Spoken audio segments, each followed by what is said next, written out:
ನೇತೃತ್ವದಲ್ಲಿ ಜನತಾದಳ ಪಕ್ಷದ ಬಹುತೇಕ ಶಾಸಕರು ಕೂಡ ಇವತ್ತು ನಿಮ್ಮ ಮುಂದೆ ಇದ್ದಾರೆ. ಒಬ್ಬ ಪಕ್ಷದ ಸಣ್ಣ ಕಾರ್ಯಕರ್ತನು ಕೂಡ ಕೇವಲ ಹಳೆ ಮೈಸೂರಿಗೆ ಸೀಮಿತವಾಗಿಲ್ಲ.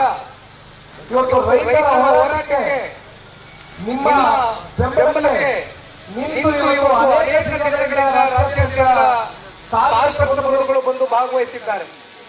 ನಾನು ಪ್ರಾರಂಭದಲ್ಲೂ ಕೂಡ ಹೇಳ್ತಾನೆ ಬಂದಿದ್ದೇನೆ, ಇವತ್ತಿನ ಈ ಒಂದು ಪಾದಯಾತ್ರೆ ಯಾವುದೇ ಒಂದು ಪಕ್ಷಕ್ಕೆ ಸೀಮಿತವಾಗಿರ್ತಕ್ಕಂಥ ಪಾದಯಾತ್ರೆ ಅಲ್ಲ, ಯಾವುದೇ ಒಂದು ರಾಜಕಾರಣದ ನಮ್ಮ ಲಾಭ ನಷ್ಟಕ್ಕೆ ಸೀಮಿತವಾಗಿರ್ತಕ್ಕಂಥ ಪಾದಯಾತ್ರೆ ಅಲ್ಲ. ಬದಲಾಗಿ ಇವತ್ತು ರೈತರ ಬದುಕು ಇವತ್ತು ಬೀದಿಗೆ ಬರ್ತಾ ಇರ್ತಕ್ಕಂಥ ಈ ಒಂದು ಸನ್ನಿವೇಶದಲ್ಲಿ ನಮ್ಮೆಲ್ಲರ ಕೂಡ ಒಂದು ಜವಾಬ್ದಾರಿ ಇದೆ. ಅದನ್ನ ಅರ್ಥಕೊಂಡು ಇವತ್ತು ನಿಮ್ ಮುಂದೆ ಬಂದು ನಿಂತಿದ್ದೇವೆ. ನಿಮ್ಮೆಲ್ರಿಗೂ ಗೊತ್ತಿದೆ, ಇವತ್ತು ಸುಮಾರು 11 ಕಿಲೋಮೀಟರ್ ಪಾದಯಾತ್ರೆಯನ್ನ ಅಂಚಿಪುರ ಗ್ರಾಮದಿಂದ ಇವತ್ತೇನು ಪ್ರಾರಂಭ ಮಾಡ್ತಾ ಇದ್ದೇವೆ.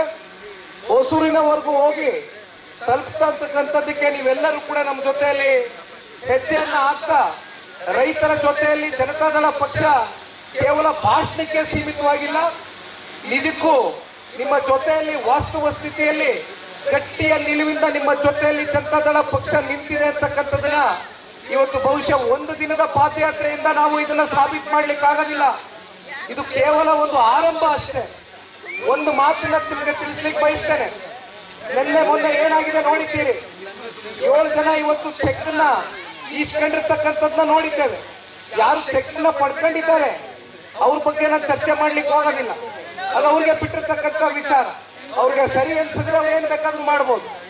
ಆದ್ರೆ ಯಾರು 95% ಹೆಚ್ಚು ರೈತರು ಈ ಭಾಗದಲ್ಲಿ 2 ಪಂಚಾಯಿತಿ ಸೇರಿರ್ತಕ್ಕಂಥ ರೈತರು ಇವತ್ತು ನಿಮ್ಮನ್ನ ಬಂದು ಸರ್ಕಾರದ ಯಾವುದೇ ಅಧಿಕಾರಿಗಳಾಗಿ ಇಲ್ಲಿ ನೀವು ಗೆಲ್ಲಿಸಿ ವಿಧಾನಸೌಧ ಮೆಟ್ಲು ಹತ್ತಿರ್ತಕ್ಕಂಥ ಜನಪ್ರತಿನಿಧಿಗಳಾಗಿ ಸೌಜನ್ಯಕ್ಕೂ ಕೂಡ ನಿಮ್ಮ ಜೊತೆಯಲ್ಲಿ ಬಂದು ನಿಂತು ನೀವು ಭೂಮಿಯನ್ನ ಕೊಡ್ಲಿಕ್ಕೆ ಸಿದ್ಧರಿದ್ದೀರಾ, ಭೂಮಿಯನ್ನ ಕೊಡ್ಲಿಕ್ಕೆ ತಯಾರಿದ್ದೀರಾ.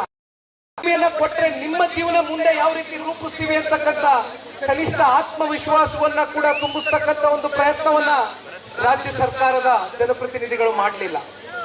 ಹಾಗಾಗಿ ಒಂದು ಮಾತನ್ನ ಹೇಳ್ತಾರೆ, 450ಕ್ಕೂ ಹೆಚ್ಚು ದಿನ ಅಂದ್ರೆ 16 ತಿಂಗಳು ಕಳೆದೋಗಿದೆ. ಇವತ್ತು ನಿಖಿಲ್ ಕುಮಾರಸ್ವಾಮಿ ಆಗ್ಲಿ, ಇಲ್ಲಿರ್ತಕ್ಕಂಥ ಮಂಜಣ್ಣವರಾಗ್ಲಿ, ಇದು ನಾವು ಮೊದಲನೇ ದಿನ ಇಲ್ಲಿ ಪ್ರವೇಶ ಮಾಡ್ತಾ ಇರ್ತಕ್ಕಂಥದ್ದಲ್ಲ. ರಾಜ್ಯ ಮಟ್ಟದಲ್ಲಿ ದೊಡ್ಡ ಸುದ್ದಿ ಆಗಿದೆ. ಅದನ್ನ ನೋಡಿ ನಾವು ಬಂದಿರತಕ್ಕಂಥದ್ದಲ್ಲ. ರಾಜಕೀಯವಾಗಷ್ಟೇ ಅಲ್ಲ, ವೈಯಕ್ತಿಕವಾಗಿ ನೀವು ಸನ್ಮಾನ್ಯ ದೇವೇಗೌಡರಿಗೆ, ಕುಮಾರಣ್ಣ ಅವ್ರಿಗೆ ತೋರಿಸಿರ್ತಕ್ಕಂಥ ಪ್ರೀತಿ, ಕೊಟ್ಟಿರ್ತಕ್ಕಂಥ ಗೌರವಕ್ಕೆ ತಲೆಬಾಗಿ ಇವತ್ತು ನಿಮ್ ಜೊತೆ ನಿಲ್ತಕ್ಕಂಥ ಒಂದು ಕೆಲಸ ದೇವೇಗೌಡರ ಕುಟುಂಬದ ಕುಡಿ ಇವತ್ತು ನಿಖಿಲ್ ಕುಮಾರಸ್ವಾಮಿಯ ಒಂದು ಆದ್ಯ ಕರ್ತವ್ಯ ಆಗಿದೆ ಅಂತಕ್ಕಂಥದ್ದನ್ನ ಈ ಸಂದರ್ಭದಲ್ಲಿ ನಿಮ್ಗೆ ತಿಳಿಸ್ಲಿಕ್ಕೆ ಬಯಸ್ತೇನೆ. ಇವತ್ತು ನೋಡ್ತಾ ಇದ್ದೇವೆ, ಫಲವತ್ತಾದಂತ ಒಂದು ಭೂಮಿಯ ಸಾಕಷ್ಟು ಜನ ಯೂಟ್ಯೂಬರ್ಸ್, ಸಾಕಷ್ಟು ಜನ ಮಾಧ್ಯಮ ಮಿತ್ರರು, ಇಲ್ಲಿರ್ತಕ್ಕಂಥ ಯುವಕ ಮಿತ್ರರು ಟಿವಿ ನೋಡಿದ್ರೆ ನೀವು ಮಾತಾಡ್ತಾ ಇದ್ದೀವಿ, ಪ್ರತಿಯೊಂದು ಅಂಶ ಗಮನಿಸ್ತಾ ಇದ್ದೇನೆ ನಾನು. ನಿಮ್ಮಲ್ಲಿ ಇರ್ತಕ್ಕಂಥ ಆಕ್ರೋಶ ಏನಿದೆ, ಇಲ್ಲಿರ್ತಕ್ಕಂಥ ಸಣ್ಣ ರೈತರು, ಅತಿ ಸಣ್ಣ ರೈತರು ಅಂತಕ್ಕಂಥದ್ದನ್ನ ಮೊನ್ನೆ ಪ್ರೆಸ್ ಮೀಟ್ ಅಲ್ಲಿ ಕೂತ್ಕೊಂಡಾಗ ಹೇಳಿದೆ. ರಾತ್ರೋರಾತ್ರಿ ಜೂನ್ 12ನೇ ತಾರೀಕು ಅಂತಿಮ ಅಧಿಸೂಚನೆಯನ್ನ ಹೊರಡಿಸ್ತಾರೆ. 3 ಹಳ್ಳಿಗಳು ಕವರ್ ಆಗ್ತದೆ. ಅದರಲ್ಲಿ ಸರಿಸುಮಾರು 755 ರೈತ ಕುಟುಂಬಗಳಲ್ಲಿ 641 ರೈತರು, ಸಣ್ಣ ರೈತರು, ಅತಿ ಸಣ್ಣ ರೈತರು ಅಂತ ಯಾವ ರೀತಿ ನಾವು ಇದನ್ನ ಕೆಟಗರೈಸ್ ಮಾಡಿದೀವಿ ಅಂದ್ರೆ, 1 ಎಕರೆಗಿಂತ ಕಮ್ಮಿ ಭೂಮಿಯನ್ನ ಇಟ್ಕೊಂಡಿರ್ತಕ್ಕಂಥವ್ರು 81% ಜನ ಇವತ್ತು ಈ 3 ಹಳ್ಳಿಗಳಲ್ಲಿ ಅಂತಿಮ ಅಧಿಸೂಚನೆಯನ್ನ ಹೊರಡಿಸಿದ್ದಾರೆ ರಾಜ್ಯ ಸರ್ಕಾರ. ಎಲ್ಲಿ ಹೋಗ್ತೀರಾ, ಎಲ್ಲಿ ಬದುಕು ಕಟ್ಕೊಳ್ಳಿಕ್ ಸಾಧ್ಯ? ಒಂದು ಮಾತು ನಿಮಗೆ ಕೈ ಜೋಡಿಸಿ ಮನವಿ ಮಾಡ್ತಾನೆ, ಬರ್ತಾರೆ ದಳ್ಳಾಳಿಗಳೇ ಬಿಟ್ಟಿದ್ದಾರೆ. ಮಂಜಣ್ಣವ್ರು ಕೇಳಿದೆ, ಹೊಸೂರು ಗ್ರಾಮಕ್ಕೆ ಹೋಗಿದ್ವಿ, ಯಾರು ಮಂಜಣ್ಣ ಇದು ರೈತರ ಮುಖ ಕಾಣ್ತಾ ಇಲ್ವಲ್ಲ ಅಂತೆ. ಮಂಜಣ್ಣ ನಂಗೆ ಗಾಡಿಲಿ ಕುಂತ್ಕೊಂಡು ಹೇಳಿದ್ರು, ಇಲ್ಲ ಇಲ್ಲ 1 ಜನ ದಳ್ಳಾಳಿಗಳು ಬಿಟ್ಟವ್ರೆ, ದಿನ ಬೆಳಗ್ಗೆ ತಲೆ ಕೆಡಿಸ್ತಾರೆ. ನೀವೇನಾದ್ರೂ ಕೋರ್ಟ್ ಕಚೇರಿ ಅಂತ ಹೋದ್ರೆ ಮತ್ತೆ ನಿಮ್ಗೆ ಇರ್ತಕ್ಕಂಥ 1 ಎಕರೆ ಭೂಮಿನೂ ಅದ್ರಲ್ಲಿ ಅರ್ಧ ಎಕರೆ ನೀವು ವಕೀಲರಿಗೆ ಬರ್ಕೊಡ್ಬೇಕಾಗ್ತದೆ, ದಯವಿಟ್ಟು ಕೊಟ್ಬಿಡಿ ಎಲ್ಲ ಅಂತಕ್ಕಂಥದ್ದನ್ನ ಒಳಗಡೆಯಿಂದ ಕೂತ್ಕೊಂಡು ವ್ಯವಸ್ಥಿತವಾಗಿ ಸಂಚನ್ನ ರೂಪಿಸ್ತಾ ಇದ್ದಾರೆ. ಅದಕ್ಕೆ ಕುಮ್ಮಕ್ ಕೊಡ್ತಾ ಇರ್ತಕ್ಕಂಥವ್ರು ಯಾರು ಅಂತಕ್ಕಂಥದ್ದು ನಿಮ್ಗೆ ಗೊತ್ತಿದೆ.